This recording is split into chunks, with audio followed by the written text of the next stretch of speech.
Hello friends, नमस्कार। एक बार फिर से स्वागत है आपका हमारे YouTube channel one direction point में। फ्रेंड्स, जैसा कि हमने पिछला टॉपिक वैदिक कालीन सभ्यता को कवर किया था, उसी क्रम को आगे बढ़ाते हुए आज का टॉपिक होगा हमारा जैन धर्म। और इस वीडियो में हम जैन धर्म से जुड़े हुए सभी महत्वपूर्ण तथ्य कवर करने की कोशिश करेंगे। तो आइए स्टार्ट करते हैं हम वीडियो को। पहला पॉइंट है जैन शब्द जिनसे बना है, जिसका शाब्दिक अर्थ होता है विजय। जो अपने मनोविकार या इंद्रियों पर विजय प्राप्त कर लेता है, उसी को हम जैन कहते हैं। जैन धर्म के जो प्रवर्तक थे वो थे ऋषभदेव। इनका उल्लेख हमें ऋग्वेद में भी मिलता है, अर्थात जैन धर्म लगभग 1500 ईसा पूर्व का है। इसकी प्राचीनता ऋग्वैदिक कालीन है। जैन धर्म में कुल 24 तीर्थंकर हुए हैं, ऋषभदेव जिसमें कि प्रथम तीर्थंकर थे। जैन धर्म में 23वें एवं 24वें तीर्थंकर एक ऐतिहासिक पुरुष माने जाते हैं। 24वें तीर्थंकर इसलिए ऐतिहासिक पुरुष माने जाते हैं जो कि महावीर स्वामी हैं, क्योंकि जो पांचवा मूल तत्व था जैन धर्म का, ब्रह्मचर्य, वो महावीर स्वामी के द्वारा ही जोड़ा गया था। अगला पॉइंट है इसमें, जैन धर्म के 23वें तीर्थंकर पार्श्वनाथ थे, जिन्होंने निर्ग्रंथ संप्रदाय की स्थापना की थी। इसके अनुयायी भी निर्ग्रंथ कहलाते थे। पार्श्वनाथ महावीर स्वामी से 250 वर्ष पहले हुए थे। जो पार्श्वनाथ का जो उल्लेख किया गया है वो 250 वर्ष पहले थे। महावीर स्वामी के माता पिता भी निर्ग्रंथ संप्रदाय के ही अनुयायी थे। अब देखते हैं हम महावीर स्वामी के बारे में। जैन धर्म के वास्तविक संस्थापक के रूप में हम महावीर स्वामी को जानते हैं। ये जैन धर्म के 24वें एवं अंतिम तीर्थंकर थे। महावीर स्वामी का जन्म 540 ईसा पूर्व एवं 599 ईसा पूर्व में कुंडग्राम में हुआ था। इनके बचपन का नाम वर्धमान था। इनके पिता का नाम सिद्धार्थ था, जो कुंडग्राम में यात्रिक वंश के संस्थापक थे। अगला पॉइंट इसमें, 30 वर्ष की आयु में ही महावीर ने अपने बड़े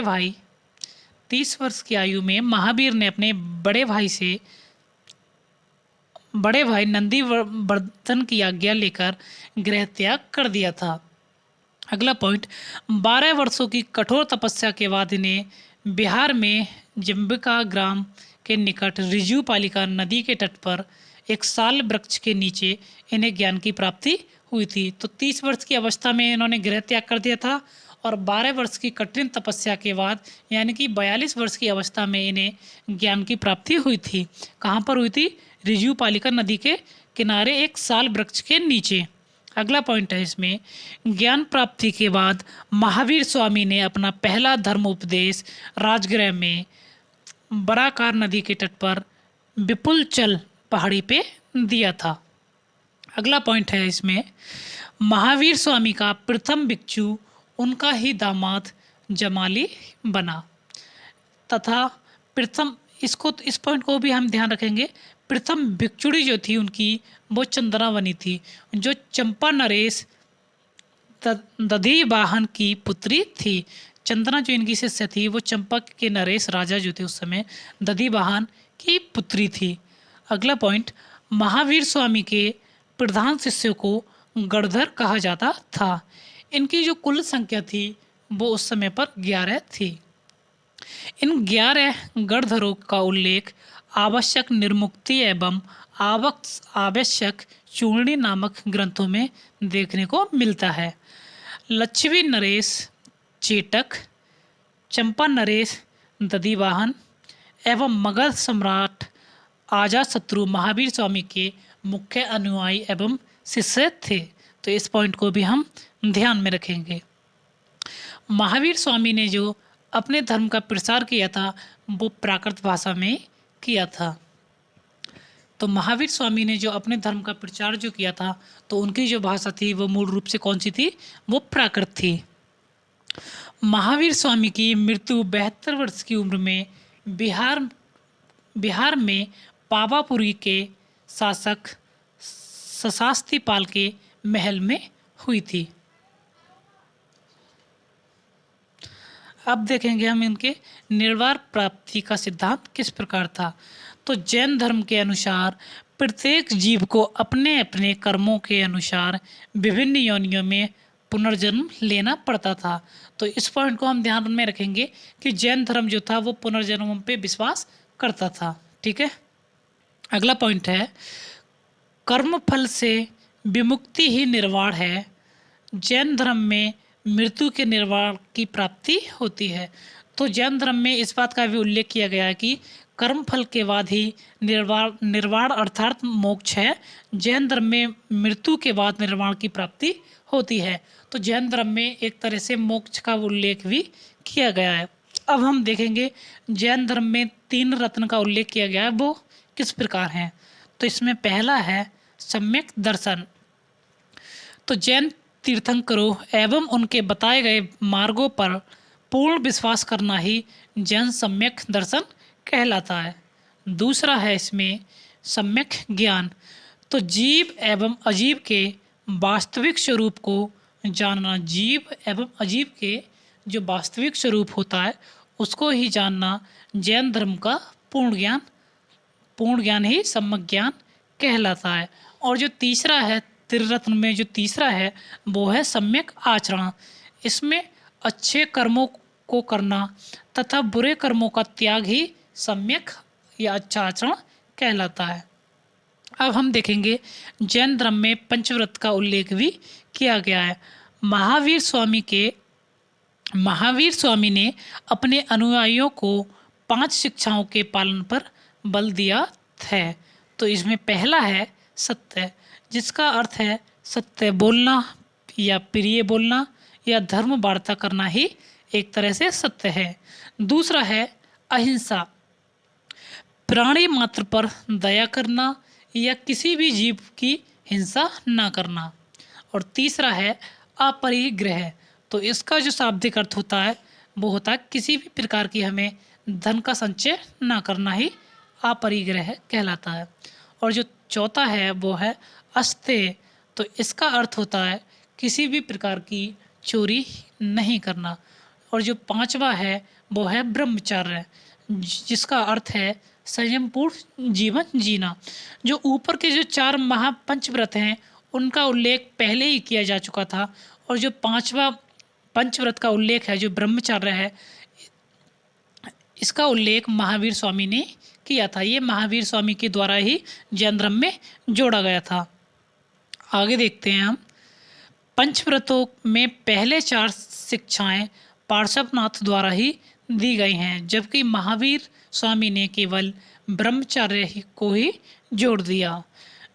अगला पॉइंट, भिक्षुओं को ये शिक्षाएं महापंचव्रत के रूप में हैं, अर्थात कठोरता से इनका पालन करना होगा। आगे है श्रबको अर्थात जो गृहस्थ जो गृह त्याग कर देते हैं के लिए 5 शिक्षाएं पंच अणुव्रत के रूप में हैं, अर्थात आंशिक रूप से इनका पालन करना होगा। अगला पॉइंट है इसमें जैन धर्म के अनुसार एक भिक्षु में भूख प्यास सर्दी गर्मी सहते हुए तपस्या करने की क्षमता या योग्यता होनी चाहिए। इसे ही परिशा कहा गया जैन धर्म में। एक भिक्षु में धूप गर्मी सहते हुए और उसकी तपस्या करते समय किसी भी प्रकार का उल्लेख नहीं किया गया, किसी भी प्रकार का व्यवधान नहीं किया गया है। इसको ही जैन धर्म में परिशा कहा गया है। अगला पॉइंट है जैन धर्म में श्रवकों को निर्देश दिया गया है कि यदि वे किसी महान संकट से छुटकारा पाने में असमर्थ हैं तो उन्हें भोजन पानी का त्याग कर प्राणों का अंत कर देना चाहिए। इसे ही जैन धर्म में संलेखना कहा गया है। अगला पॉइंट है इसमें जैन धर्म इस रूप में अनिश्वरवादी है कि देवताओं को स्वीकार करता है लेकिन विश्व व्यवस्था में उसका कोई योगदान स्वीकार नहीं करता। अगला पॉइंट है इसमें, जैन धर्म के अनुसार विश्व शाश्वत है। यह अनेक चक्रों में विभक्त है। प्रत्येक चक्र में 2 अवधियां हैं। पहली उत्कर्षणी, जिसका अर्थ है विकास की अवधि। दूसरी अवसपर्णी, जिसके अर्थ है हास्य की अवधि। इन चक्रों में 24 तीर्थंकर सहित 63 शलाका पुरुष, जिन शलाका पुरुष का मतलब महान पुरुष, निवास करते हैं। अगला पॉइंट, जैन धर्म में संयातवाद के सिद्धांत को स्वीकार किया गया है। संयातवाद कहने वाले के कथन की एक ऐसी शैली है जिसमें कथन का गुणात्मक अभिप्राय होता है। संयातवाद में जो होता है वो कथन की एक ऐसी गुणात्मक प्रणाली है जिसमें इसका अभिप्राय प्रकट होता है।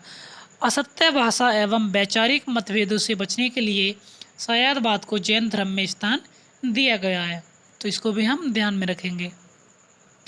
अगला पॉइंट है इसमें, जैन द्रव्यों को अस्थिकाय जो स्थान घेरता है एवं अनास्थिकाय जो स्थान नहीं घेरता है, 2 भागों में विभाजित किया गया है।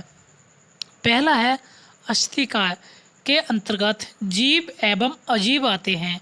अजीव के अंतर्गत धर्म, अधर्म, पुद्गल एवं आकाश में 4 तत्व हैं। और दूसरा है अनास्थिकाय के अंतर्गत कौन कौन से आते हैं। तो इस प्रकार जैन धर्म के अनुसार जगत का निर्माण कुल 6 पदार्थों से माना जाता है। अब हम देखेंगे जैन धर्म में किस प्रकार फूट पड़ी थी और किस प्रकार श्वेतांबर और दिगंबर अलग हुए थे।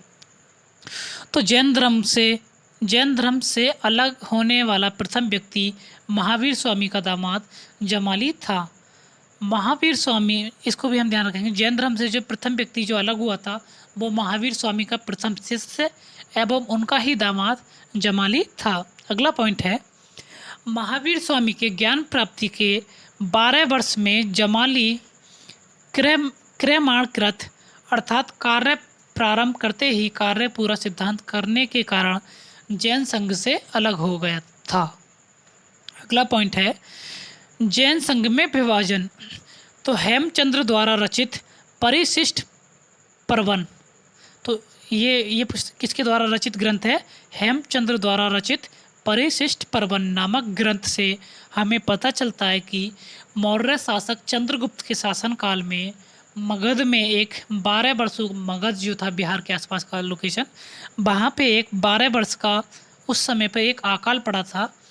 अकाल के समय भद्रबाहु के नेतृत्व में जैन भिक्षुओं का एक दल मैसूर, जो कि मैसूर के श्रावण बेलगोला जो कि अभी कर्नाटक में चला गया है, जबकि स्थलबुद्र के नेतृत्व में वाला जैन साधुओं का दल यहीं रुका रहा। तो इसमें 2 दल थे, एक तो था भद्रबाहु के नेत्र वाला जो वहाँ से अकाल के समय भागकर कर्नाटक में आ गया था, और दूसरा था स्थलबुद्र वाला, वो वहीं पे रह गया था। तो जो भागकर आ गया था तो वो तो दिगंबर था, और जो वहीं रह गया था वो श्वेतांबर कहलाए। तो श्वेतांबर संप्रदाय हम देखते हैं इसको। श्वेतांबर संप्रदाय स्थलबुद्र के नेत्र में उनके अनुयायी श्वेत वस्त्र धारण करने के कारण श्वेतांबर कहलाए। जो कि मगध में ही रहे उनको हम श्वेतांबर कहते हैं, और जो भागकर जो आए थे दक्षिण में उनको हम दिगंबर कहते हैं। तो भद्रबाहु के नेत्र में उनके अनुयायी जो कि नग्न अवस्था में रहते थे उनको इसलिए दिगंबर कहलाए। श्वेतांबर एवं दिगंबर में कुछ मूल अंतर हैं, इसको हम समझने की कोशिश करते हैं। तो ये पहले देखते हैं हम श्वेतांबर। इसके प्रवर्तक जो थे वो स्थलबुद्र थे, और जो दिगंबर है इसके प्रवर्तक भद्रबाहु थे। अगला पॉइंट है, श्वेतांबर जो थे वो श्वेत वस्त्र धारण करते थे, और जो दिगंबर थे वो नग्न रहते थे। तीसरा पॉइंट है इसमें, इनके श्वेतांबर के अनुसार महावीर स्वामी का विवाह हुआ था और उनके एक पुत्री भी थी, और दिगंबर के अनुसार यह एक महावीर स्वामी अविवाहित थे। चौथा पॉइंट है इसमें, श्वेतांबर के अनुसार 19वें तीर्थंकर मल्लीनाथ एक स्त्री थे, जबकि दिगंबर के अनुसार 19वें तीर्थंकर मल्लीनाथ एक पुरुष थे।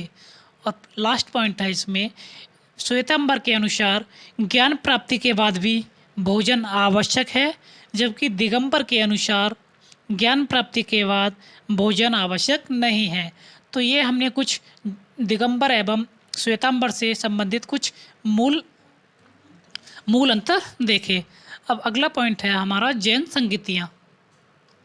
तो इसमें पहला पॉइंट है, किसी भी धर्म की बिखरी हुई परंपराओं को एक जगह संकलित करने के उद्देश्य से संगीतियों का आयोजन किया जाता था। तो इसमें हम पहला देखते हैं प्रथम जैन संगीति का आयोजन। जो प्रथम जैन संगीति का आयोजन किया गया था वो जैन धर्म के शासनकाल में प्रथम जैन संगीति का आयोजन मौर्य काल के शासनकाल में चंद्रगुप्त मौर्य के शासन में पाटलिपुत्र में हुआ था। इसके जो अध्यक्ष थे वो थे स्थूलभद्र। एक बार हम फिर से देखते हैं, प्रथम जैन संगीति का आयोजन चंद्रगुप्त मौर्य के शासनकाल में पाटलिपुत्र में हुआ था। इसके जो अध्यक्ष थे वो स्थूलभद्र थे। जैन तीर्थंकर एवं उनके प्रतीक चिन्ह क्या क्या थे, तो इसमें कुछ हम इम्पोर्टेंट देखते हैं। प्रथम थे ऋषभदेव, तो उनका प्रतीक चिन्ह था वृषभ यानी बैल। दूसरे थे अजीतनाथ, तो उनका प्रतीक चिन्ह था गज या हाथी। और जो तीसरे थे वो थे संभवनाथ, इनका प्रतीक चिन्ह था अश्व यानी घोड़ा। अब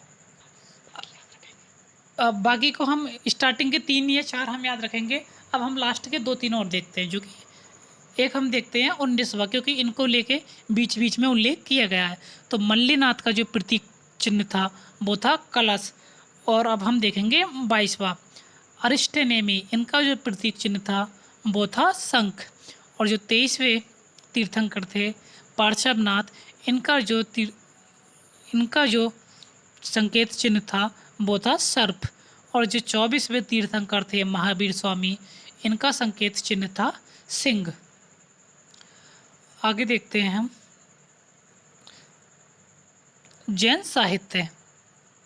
तो जैन साहित्य में पहला पॉइंट है हमारा, जैन साहित्य किसी एक काल की रचना नहीं है, इसका संकलन भिन्न भिन्न कालों में किया गया हुआ है। तो जैन साहित्य में जैन आगम ही सर्वोपरि है। आगम का अर्थ है सिद्धांत। तो जैन आगम के अंतर्गत 12 अंग, 12 उपांग, 10 प्रकीर्ण, 6 छेद सूत्र, 1 नंदी सूत्र एवं कुछ मूल सूत्र हैं। तो इसमें हम 12 उपांग और 12 अंग को ध्यान में अवश्य रखेंगे। आगे देखते हैं हम कुछ और अन्य तथ्य। आचारांग सूत्र, तो इसमें जैन भिक्षुओं के आचरण संबंधी नियम संकलित किए गए हैं। अगला है भगवती सूत्र। तो इसमें है महावीर स्वामी के जीवन एवं क्रियाकलापों का वर्णन किया गया है। तो इसको हम ध्यान में रखेंगे। भगवती सूत्र में महावीर स्वामी के जीवन से संबंधित उनके क्रियाकलापों का वर्णन किया गया है। अगला पॉइंट है इसमें महावीर स्वामी की शिक्षाओं का उल्लेख। और अगला पॉइंट है इसमें अंतगण दशा ओ सूत्र। इसमें प्रमुख भिक्षुओं के निर्वाण की प्राप्ति का